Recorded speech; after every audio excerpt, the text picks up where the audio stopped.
We welcome Jim Heath to the podcast. Nice to be here. Thank you. What made you decide to focus on history for your channel? I've always loved storytelling, and history is packed with incredible moments that are dramatic, surprising, and deeply relevant. After years in journalism, this felt like a natural next step, bringing those moments to life in a way that connects with people on a personal level. How will Heath's story be different from what you've done before? It's a big shift. In journalism, you're trained to never bury the lead, get the most important facts out immediately.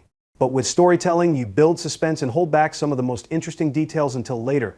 It's been fun to approach stories differently and focus on keeping the audience engaged from start to finish. Was John Allen from Mr. Ballen's channel an inspiration for you? Absolutely. How so? I would have never thought it was possible to just sit in front of a camera, tell stories you enjoy, and be successful. He's proven that if you bring passion and great storytelling to the table, people will connect with it. He's been a huge inspiration for me as I start this part of my career. Does history have the same sort of impact as true crime stories, which he focuses on? Not all of history is murder and mayhem, of course, and there's a reason true crime stories are universally popular. They tap into something primal.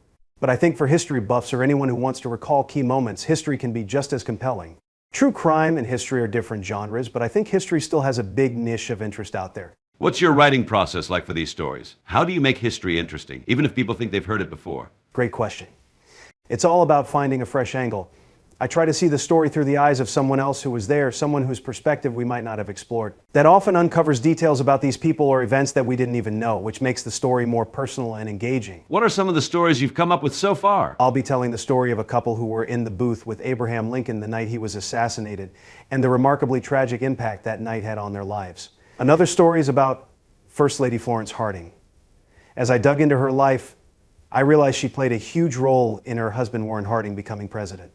Their time in the White House led to all kinds of scandal and even suspicions that she might have murdered him. There are uplifting stories too, like one about an immigrant family who met Abraham Lincoln and generations later helped fund the ice rink in Central Park.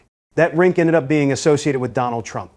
These stories are just so fascinating, and I can't wait to share them. The Jim Heath channel has grown to over 105,000 subscribers this year, especially during the election. Do you think those interested in politics will embrace this change? I think so.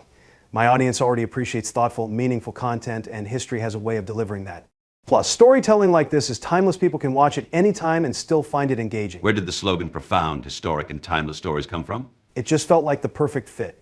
It sums up what I want Heath's story to be. Stories that aren't just about the past, but resonate today and remind us of how connected we are to history. How are you feeling about launching Heath's story, Jim? I'm excited and a little nervous.